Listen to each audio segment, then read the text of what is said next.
தமிழ்குரல் நேயர்களுக்கு வணக்கம். இன்று நம்மோடு சிறப்பு விருந்தினர், அரசியல் விமர்சகர், வழக்கறிஞர் திரு கோட்டீஸ்வரன் இணைந்திருக்கிறார். அவரோடு உரையாடுவோம். வணக்கம் சார். சார் வணக்கம். நேயர்களுக்கு அன்பு வணக்கம். ஒரு விஷயத்தை அதிகாரன்றது அதை செலுத்துறது, அதிகாரன்றது அதை செலுத்துறது தான் அதிகாரம். உட்காந்து வேடிக்கை பார்க்கறது, நோட்டு போடுறது இல்லை. இது இப்படியே சொல்லுவார் சீஃப். நீ யாருப்பா? சீஃப் இன்ஜினியர் தானே. இந்த ரோடு போடணும் கொல்லணும்னா அது யாரோட அதிகாரத்தில் வருது? உன் அதிகாரத்தில் நீ உன் அதிகாரத்தை செலுத்து அப்படின்வார். அப்போ அதே மாதிரி இன்றைய முதலமைச்சர் யார்? ஜோசப் விஜய் அவர்கள்.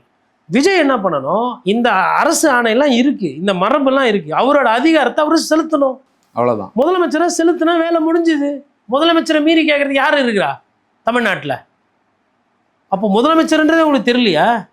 பிரதமர்கிட்ட போயிட்டு ஐயா தமிழ் தாய் வாழ்த்து பாதிக்கிறேன் ஐயா, கோவப்பட்டுறக்கூடாது அப்படிங்கிறதுக்காக. அப்போ அப்படி அரசியல் ரீதியாக ஓகே, அவருக்கு பிடித்த மாதிரி நீங்கள் இயல்பாக நடந்துக்கணும்னா நடந்துக்கோங்க. அது சொல்லிட்டீங்கன்னா அப்போ எனக்கு பிரச்சனை இல்லை. அப்போ அதுதான் உங்கள் நோக்கம். பிரதமர் கோவப்பட்டுறக்கூடாது. இந்த படத்தில் விவேக் ஒரு படத்தில் சொல்கிறாரு, முதலாளி உட்காந்துருக்கிறாரு, முதலாளிக்கு ஃபேனை போடு, முதலாளி உச்சி குளிராமனா, கடைசியில் என்னடா ஃபேன் மண்டை மேலே ஊந்துடும். என்னடா உச்சி குளிர் சொன்னால் முதலாளியே காலி பண்ணிட்டேன்ற மாதிரி. அப்போ தமிழ் தாய் வாழ்த்துன்றது நமக்கு முதலாளி மாதிரி, தாய் அதுக்கு மேலே. நீங்கள் தாய்க்கு எதுவும் புதுசாக செய்யலைனாலும் பரவாயில்ல ஐயா, இருக்கிறத எடுத்துகிட்டு போயிட்டு பண்ணாரு. வேறு எதுனா பண்ணுங்க.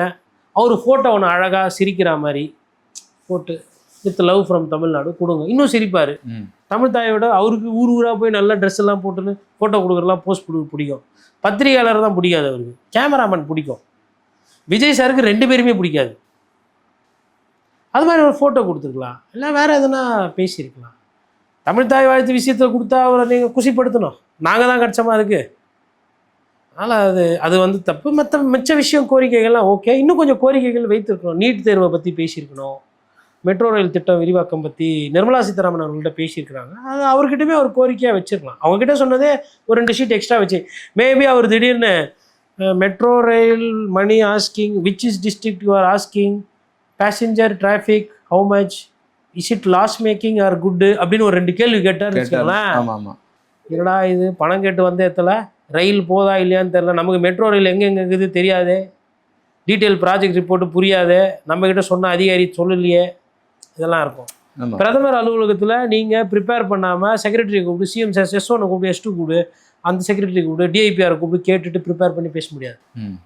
சப்ஜெக்ட் தெளிவாக இருக்கும். இப்போ சுப்ரீம் கோர்ட்டில் நான் வக்கீல் தான், ஹைகோர்ட்டில் நான் ஆர்கியூ பண்ண போகிறேன் வரேன், லோயர் கோர்ட்டு பிரச்சனை இல்லை, சுப்ரீம் கோர்ட்டு நானும் வக்கீல்னு போயிட்டு அந்த இடத்துல ஆர்கியூ பண்ணுறதுக்கு அதுக்கு இன்னும் ஸ்கேலப் பண்ணணும். ஸ்கேலப் பண்ணால் போட்டு லார்ட்ஷிப் ப்ளீஸ் அப்படின்னா உன்னை இந்த பார்லேயே பார்த்ததில்லை, சுப்ரீம் கோர்ட் கேம்பஸ்லேயே பார்த்து யார் நீங்கள் என்ன எந்த கேஸ் என்ன எதுனும் போது சரி இருக்காது, தப்பாகாது. நீதிபதி உடனே இவர் இங்கே ஆர்கியூ பண்ணக்கூடாதுன்னா சட்டத்தில் இடம் இல்லை, கோர்வையாக வராது, செட் ஆகாது. எதுக்கு ஜூனியர் லாயர் சீனியர் லாயரை வைக்கிறாங்க, சீனியர் கவுன்சிலை ஹையர் பண்ணுறாங்க? இந்த கேஸுக்கு இவரை போட்டால் தான் கரெக்டாக இருக்கும், இந்த செக்ஷன் இந்த சரத்துகள் இவருக்கு தெரியும், இதை இவர் முடிப்பார். அதுதான் அங்கே முக்கியம். எதை யார் செய்வாங்க, எதை எப்படி செய்யணும், எதற்காக செய்யணும், யாருக்காக செய்யணும் எல்லாம் இருக்கு. அடுத்த நாளே காங்கிரஸ் தலைவர்களை பார்க்குற மாதிரி ராகுல் காந்தி அவர்களையும், மல்லிகா அர்ஜுனா கார்கே, சோனியா காந்தியர் எல்லாம் பார்க்குற மாதிரி ஒரு திட்டம் இருந்தது. இதை யார் ரத்து பண்ணா? காங்கிரஸ் தரப்புலேயே ரத்து பண்ணிட்டாங்களா? இப்போ என்ன நடந்தது? என்டிஏ கூட்டணியிலேருந்து அதிமுகவை உடச்சி எடுக்கிறதுனால அவங்க இப்போ பார்க்க வேண்டாம். என்டிஏ கூட்டணினால உடச்சி எடுத்ததுனால அமித்ஷா மேபி வேணால் கோபமாக இருக்கலாம், அதனால மேபி பார்க்கலன்றத மாதிரி நம்ம புரிஞ்சுக்கலாம். பட்டு இவர் பேனிக் ஆகி இவரே இப்போ கரூர்லேருந்து இவர் யாருமே வீட்டுக்கு போக சொல்லலை அன்னைக்கு தாவேகா தலைவரை, அவரே தான் போனார். அது மாதிரி இது கூட இவரே என்னமோ இது சரியில்லை, ஆமாம் இது சரியில்லை, அதனால கூட இவரே புறப்பட்டு வந்தாரா, இல்லை ராகுல் காந்தி இல்லை இன்னைக்கு வேண்டாம் அப்புறம் பார்க்கலான்னு சொன்னாரா அப்படின்றது தெரியல. அமித்ஷா அவர்கள் நேரம் ஒதுக்கலை, எல்லாம் பார்க்க வேண்டியதெல்லாம் எதுவும் இல்லை, மரியாதை நிமித்தமாக அப்புறமா பார்த்துக்கலான்ற மாதிரி ஏதோ பண்ண மாதிரி. இன்னொன்று அவங்களுக்கு டைம் முன்னாடியே வாங்கியிருந்தாங்களா என்ன ஏதுன்னு நமக்கு தெரியாது. அந்த சைட்லேருந்து தகவல் வருது, விஜய் சார் சார்பாகவோ விஜய் சார் தரப்பாகவோ எதுவுமே வெளியில் வருது கிடையாது. ராகுல் காந்தியும் இதெல்லாம் சொல்லிட்டு இருக்க போகிறது இல்லை, ஏன் விஜய் சந்திக்கல இல்லை முந்தின நாள் நடந்த விஷயங்கள் பதட்டமாகி பதட்டமானா எல்லாருமே. இப்போ நம்ம ஒரு ஊருக்கு போகிறோம், அங்கே ஒரு பதட்டம் ஆகிப்போச்சு, அந்த ஊரில் இருப்போமா நம்ம? இப்போ ஒரு பேச்சுக்கு நான் ஒகேனக்கல் குளிக்க போகிறேன், குளிக்க போன இடத்துல தள்ளு முள்ளு ஒரு தகராறு, பதட்டம் ஆகிப்போச்சு, நான் மறுநாளும் போய் குளிக்க போயிட்டு இருப்பேனா? இல்லை. அடுத்த வேலையை பார்ப்போம். மூட் அவுட் ஆகி போச்சு. என்ன ஆச்சு? கிளம்பிடுவோம். மூட் அவுட் ஆச்சுன்னா போய் தொழிலை பார்ப்போம். ஒரு ஹோட்டலுக்கு போகிறோம். தோசை வந்து இந்த பெருசாக பன் மாதிரி எடுத்துகிட்டு வந்து வைக்கிறாரு. எப்போ என்னப்பா ரோஸ்ட்டு கேட்டால் பன் மாதிரி வைக்கிறீங்கன்னா, எங்கள் ஊரில் தான் ரோஸ்ட்டு அப்படின்றாருன்னு வச்சுக்கோங்களேன். அது வைக்கிறவர் நம்ம ஒன்று பேச, அவர் ஒன்று பேச, பதட்டமாகி போகுது. நம்ம என்ன பண்ணுவோம்? உட்காந்து பொறுமையாக, இல்லை இன்னும் கொஞ்சம் சால்னா ஊற்று, பன்னு மாதிரி இருந்தாலும் பரவாயில்ல, நான் பிச்சு சாப்பிட்றேன் அப்படின்னு நான் சாப்பிடுவோம். உங்கள் கடையில் போய் சாப்பிட வந்தேன் பாருங்க அப்படின்னு சொல்லிட்டு பாதியை சாப்பிட்டுட்டு வயிறு நிறைஞ்சதோ இல்லையோ மனசு சரியில்லை, கையை கழுவிட்டு கடையிலேருந்து வெளியில் வந்துடும். திருப்பி அந்த கடை பக்கம் போக மாட்டோம். இதுதான் பதட்டமான நடக்கும். மேபி அது மாதிரி எதனா யாருன்னா பதட்டத்தை காட்டினாங்களா? அந்த படத்தில் சொன்னால் பதட்டத்தை காட்டா பரமா அப்படிவாப்பில். அந்த மாதிரி எதனா பதட்டம் ஆகி போச்சா, இல்லை யாருனால பதட்டம், இல்லை நீங்கள் இப்போ மான்லாம் பார்த்தீங்கன்னா திருத்தினீங்கன்னா அதுவே அதுக்கு பதட்டம் ஆகிடும். யாரும் எதுவும் எக்ஸ்ட்ராலாம் பண்ண வேண்டியதில்லை.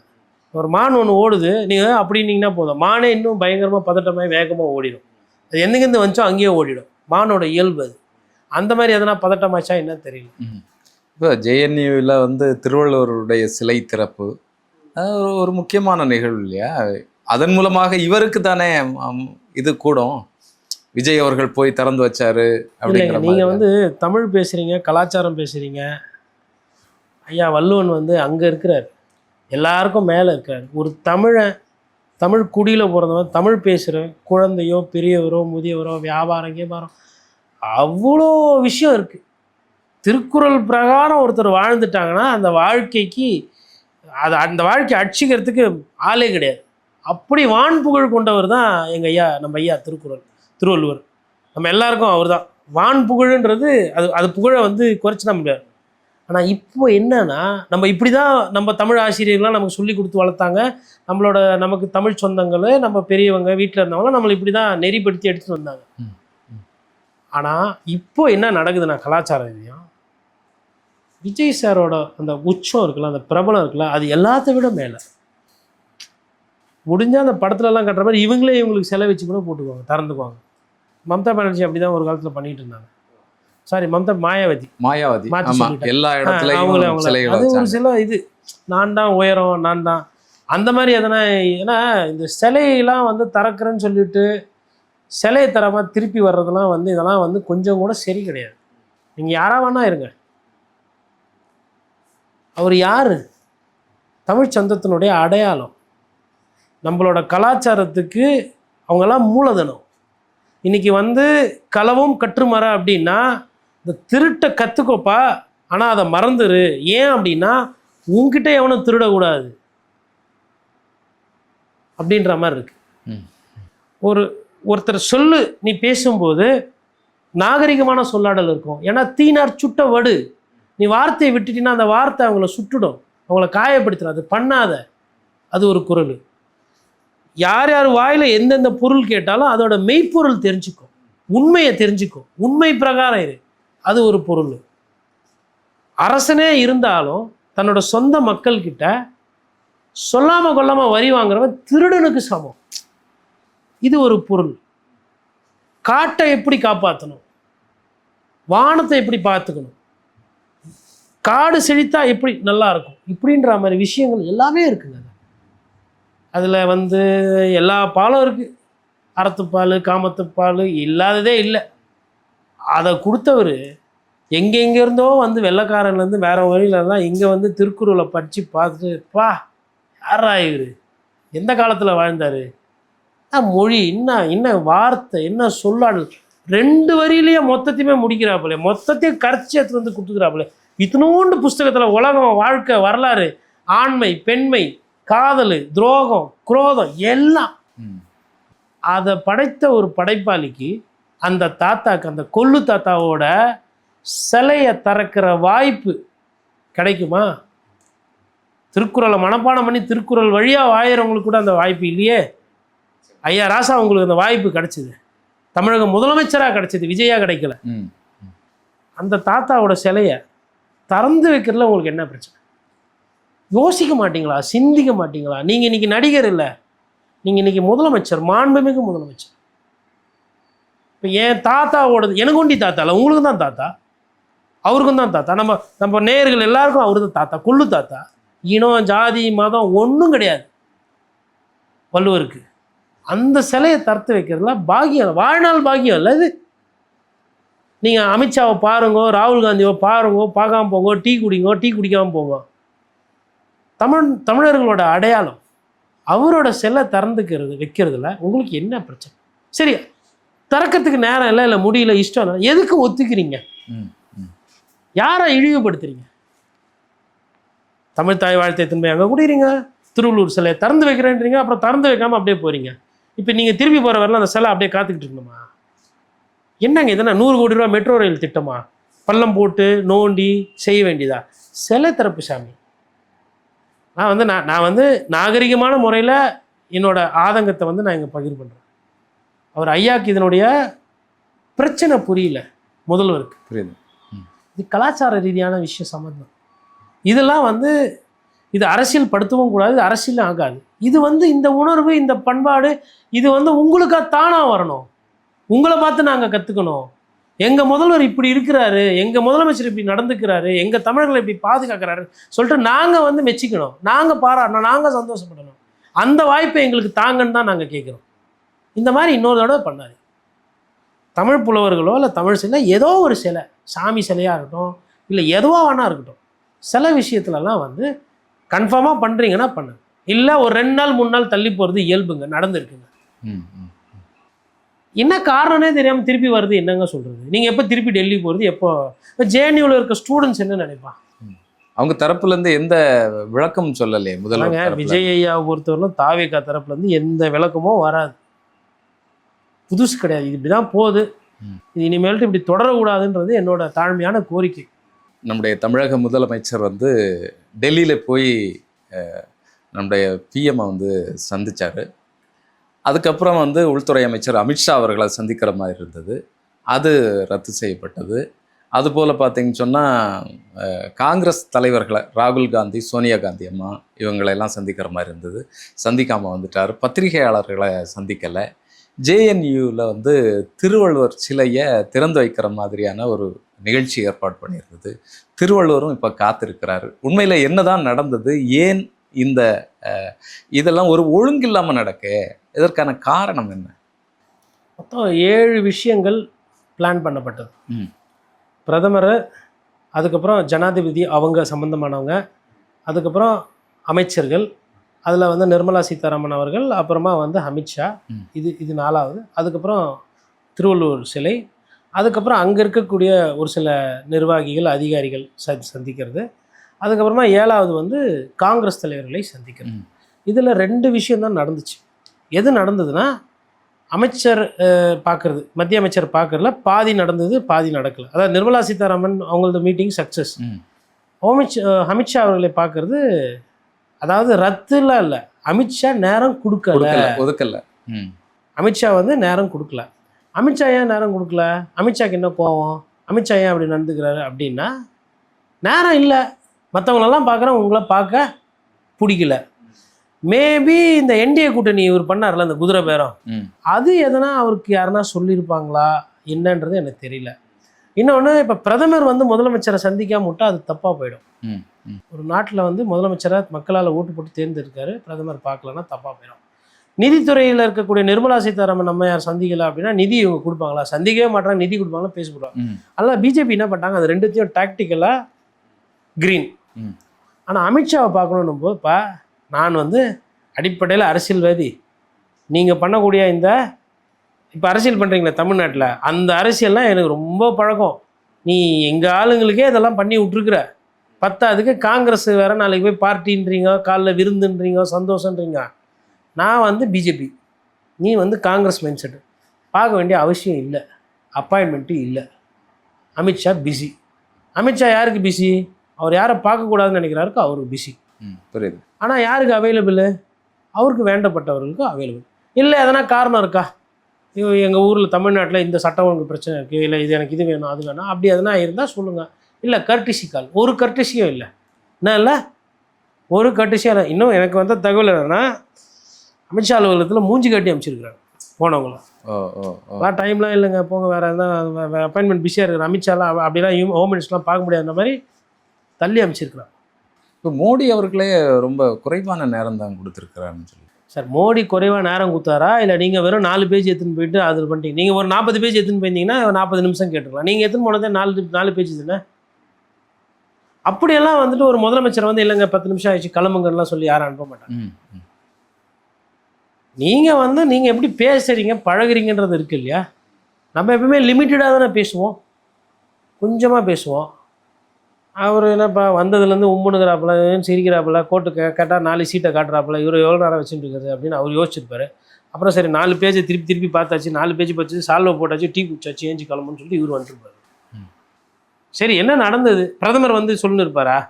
எல்லாரும் பிரதமரை பார்த்த உடனே அந்தந்த முதலமைச்சர் அந்தந்த நாட்டு துறை அமைச்சர் என்ன பண்ணுவாங்கன்னா பத்திரிகையாளரை போயிட்டு சந்திப்பாங்க. பிரதமரை பார்த்து என் வீட்டுக்கு காய்கறி இல்லை, என் வீட்டில் நெய்யில் ஸ்வீட்டு செய்யணும், அதுக்கு நெய் கேட்டேன் பிரதமர். அப்படி கிடையாது.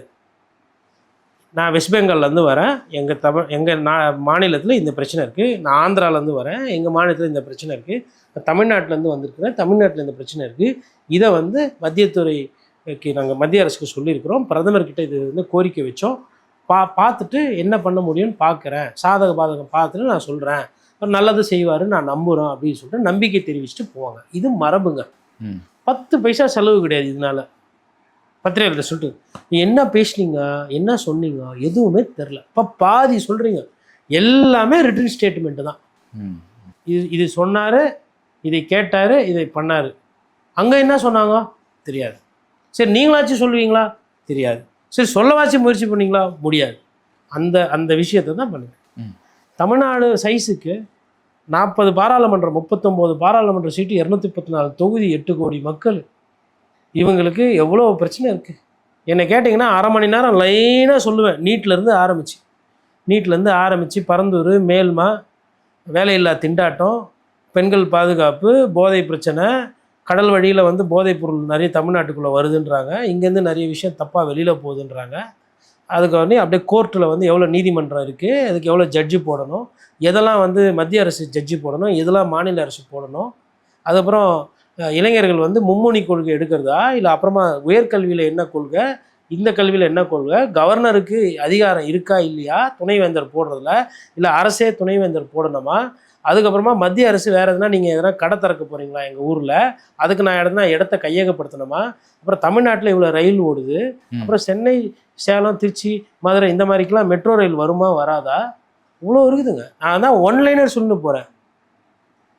அதுக்கப்புறம் இந்த சானிடேஷன், ஜல்ஜீவன் திட்டம், அதில் வந்து என்னென்ன பண்ண போகிறீங்க, அதுக்கப்புறம் போக்குவரத்து, அதில் வந்து பஸ் எலக்ட்ரிக் பஸ் மாற்றுறதா இல்லை இருக்கிற பஸ் இப்படியே ஓடுறதா, அப்புறம் சிலிண்டர் தட்டுப்பாடு, இதில் என்ன நிலைப்பாடு எடுக்கணும், சிலிண்டர் எப்போ கிடைக்கும், மக்கள் பிரச்சனை எப்போ போகும், அதுக்கப்புறம் மின்சார வெட்டு எங்களுக்கு இருக்குது, நீங்கள் வந்து இது எதனா ரேட்டு கிட்டு பவர் கிரிட்டு பவர் ஃபினான்ஸுக்கு வந்து இந்த மாதிரி ரேட்டெல்லாம் ஏற்றிட்டு போகிறாங்க, நாங்கள் வாங்குகிறோம், ஆர்இசிக்கும் தமிழ்நாடு டான்ஜெட்கோக்கும் எதனா கனெக்ஷன் இருக்கா, இவ்வளோ இருக்குது. அப்புறம் Indian oil, HP, Bharat petroleum, இவங்க பங்க் இவ்வளோ பங்க் இருக்குது, என்ன பண்ணுறது, எரிசக்தி துறை அமைச்சர்கிட்ட எதனா பேச போகிறோமா, இவ்வளோ இருக்குது. போயிட்டு 4 நிமிஷத்தில் முடிச்சுட்டு வந்துட்டீங்க மொத்தமாக தமிழ்நாடு பிரச்சனை. அதிகாரிகள்கிட்ட ஆலோசனை நடத்தி இருந்தாலே நிறைய விஷயங்கள் சொல்லியிருப்பாங்களே இந்தந்த பிரச்சனைங்க. அது அடிப்படையில் ஒரு பிரச்சனைங்க. இப்போது எனக்கு வேறு வழி இல்லை, பத்திரிகையாளர்னா இதெல்லாம் நான் படிச்சே ஆகணும், படித்தேன். அவர் என்னவா இருந்தார், நடிகராக. இப்போ என்னை போயிட்டு வந்து ஸ்டெப்பு போடுன்னா எனக்கு வருமா? விஜய் சார் ஆடுற டான்ஸில் 1/4% என்னால் ஆட முடியாது. விஜய் சார் ஆடுற டான்ஸில் 1/2% சொல்ல 1/4% ஆட முடியாது. அவரோட ஸ்டெப்பு மூவ்மெண்ட்டுக்கும் நான் போய் நானும் ஆடுறேன், டான்ஸ் ஆடுறேன், ஜிமிக்கி கமலுக்கு ஆடுறேன், இல்லை வந்து கஞ்சா வச்ச பாட்டுக்கு நான் ஆடுறேன் அப்படின்னா அசிங்கமாக இருக்கும். அதை பார்த்துட்டு இதை பார்க்கும்போது என்னை வந்து சிரிப்பாங்க. ஆனால் ஒரு வாய்ப்பு கிடைச்சா நீங்கள் ஆடுறதுக்கு முயற்சி பண்ணுவீங்கல்ல, பயிற்சி எடுப்பீங்கல்ல. அதாவது என்னோட தொழில் அது ஆகிப்போச்சு, எனக்கு அதுதான் ஆகிப்போச்சு, இல்லை நான் மக்கள்கிட்ட அதை தான் செய்ய போகிறேன்னு நான் சொல்லிட்டு வரேன் அப்படின்னா நான் செய்வேன். அதான் சொல்லிட்டு அதை செய்யாமல் விடுறதுன்றது தப்பு. அப்போ இவர் வந்து அரசியல்வாதியாக மாறிட்டேன், அரசியல்வாதி நான் முதலமைச்சராக வந்துட்டு சொல்லிட்டேன். இப்போ அதுக்கேற்ற பயிற்சி எடுக்காததுனால தான் 4 நிமிஷமோ இல்லை 10 நிமிஷத்துல நீங்கள் உடனே வெளில வந்துட்டீங்க. சார் 10 நிமிஷம் வச்சிங்கன்னா கூட 10 நிமிஷத்தில் 2 நிமிஷம் வந்து இந்த வாங்க உட்காருங்க, டீ சாப்பிடுங்க, சால்வை போடுங்க, எல்லாம் எப்படி இருக்கிறாங்க, பூங்கொத்தை கொடுக்குறது, வாங்கிக்கிறது, ஃபோட்டோக்கு நிற்கிறது, இதுலேயே அந்த போயிடும். இப்போ எவ்வளோ நேரம் தான் செலவு பண்ணீங்க, இன்னும் தான் பேசுனீங்க தெரியல. தமிழ்தாய் வாழ்த்து பற்றி. தமிழ்தாய் வாழ்த்து சிலபஸ்லேயே இல்லைங்க. அப்படியா? தமிழ்தாய் வாழ்த்து வந்து 2021 ஜீவோ போட்டாச்சு.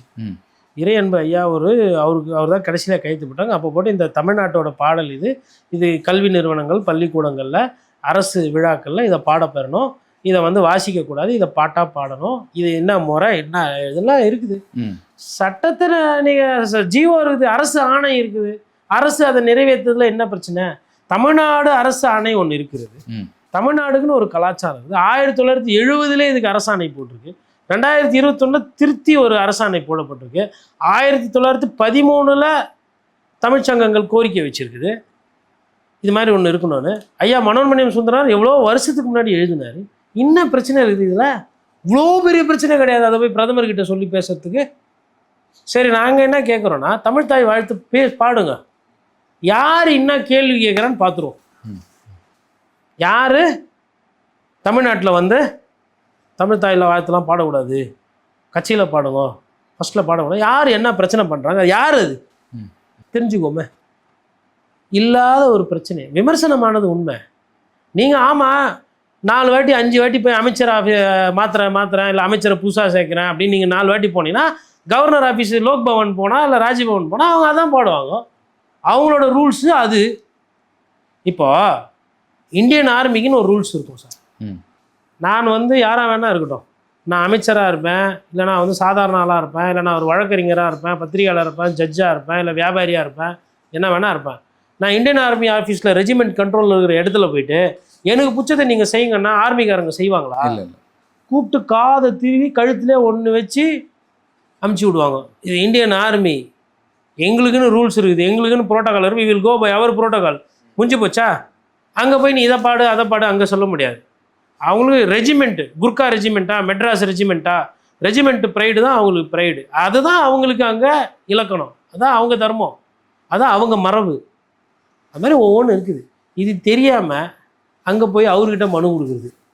அவர் என்ன இப்போ பாட்டு தமிழ்த்தாய் வாழ்த்து ரெக்கார்ட் பண்ணி சிடி போட்டு கொடுப்பாரு, அவங்களுக்கு பென் ட்ரைவில் காப்பி பண்ணி கொடுப்பாரு. போய் பாடுங்க, நான் கொடுத்துட்டேன், இனிமேல் போட்டுக்கோங்க. என்ன பண்ணி வச்சுக்கிறீங்க? எதுக்கு போய் பேசணும், எதுக்கு பேசக்கூடாது, எதுக்கு யாருக்கிட்ட போய் நிற்கணும் தெரியலையே. மேகதாதுக்கு போய் நிற்கிறீங்கன்னா ரைட்டு புரியுது, கச்சத்தீவுக்கு போய் நிற்கிறீங்கன்னா புரியுது. தமிழ்த்தாய் வாழ்த்துக்கு எதுக்கு அவர்கிட்ட போனீங்க? அவருக்கும் தமிழ்த்தாய் வாழ்த்துக்கும் என்ன சம்மந்தம்? அவர் அடிக்கடி சொல்கிறார்ல, தமிழ் ஹே ரிச் லாங்குவேஜ், தமிழ் கற்றுக்காதது வருத்தம் ஹே, திருக்குறள் ஹே, திருவள்ளுவர் கிரேட் பொயட் ஹே அப்படின்னு இவர் என்ன நினச்சிட்டாரு? ஓகே, சரியான மேட்ச் ஐடென்டிஃபைடு. இந்த இதுலலாம் பார்த்தீங்கன்னா மேட்ச் ஐடென்டிஃபைடு, மேட்ச் ஃபவுண்டுன்னு இந்த ஆர்டிஃபிஷியல் இன்டெலிஜென்ஸில் காட்டும். உடனே ஓகே, இவர்கிட்ட போனால் இவர் தீர்வு கொடுத்துருவார். சார் தீர்வு கையில் இருக்குது சார், நெஞ்சு தைரியம் தான் சார் தீர்வு. இதுக்கு பாடுங்க, யார் நிப்பாட்டுறா பார்ப்போமே. தமிழக முதலமைச்சர் சார், நீங்கள் இவ்வளோ பேர் மக்கள் இருக்கிறாங்க உங்கள் பின்னாடி, போயிட்டு தேவையில்லாத விஷயத்தெல்லாம் நீங்கள் முன்னுதாரணமாக தப்பாக பண்ணி காட்டாதீங்க. இதுக்கு முன்னாடி இந்த முதலமைச்சர் யாருன்னா தமிழ்த்தாய் வாழ்த்து தூக்கின்னு போனாங்களா? ஏன்? அவங்களுக்கு தெரியும் எது சப்ஜெக்ட்டுன்னு தெரியும். சப்ஜெக்டு தெரியாமல் மேக்ஸ் வாத்தியார்கிட்ட ஹிஸ்ட்ரி புக் எடுத்துன்னு போகிறீங்க. அவரு மேக்ஸ் வாத்தியார், ஹிஸ்ட்ரி புக் எதுக்கு எடுத்துன்னு போனீங்க? அவர்கிட்ட ஹிஸ்ட்ரி வாத்தியார்கிட்ட எடுத்துன்னு போனோம்ல. டவுட் இருந்தா உங்களுக்கு டவுட்டு, இப்போ எனக்கு டவுட் இல்லை. வழக்கறிஞராக என்னால் 100% சொல்ல முடியும், தமிழ்நாட்டில் தமிழ்த்தாய் வாழ்த்து பதிலாக சட்ட சிக்கல் எதுவும் இல்லைன்றது என்னோட புரிதல். ராஜ்பவனில் பாட மாட்டாங்க, லோக் பவனில். அதே நான் சொல்கிறேன். கவர்னரும் வராரு, முதலமைச்சரும் வராருன்னா முதலமைச்சர் தான் அறிஞர் அண்ணா போட்ட விதை மாநில சுயாட்சி, அது இருக்குது, அதை இல்லாமல் பண்ணாதீங்க. தொடர்ந்து பேசணும் சார், உங்களுடைய நேரத்திற்கும் கருத்துக்கும் நன்றி.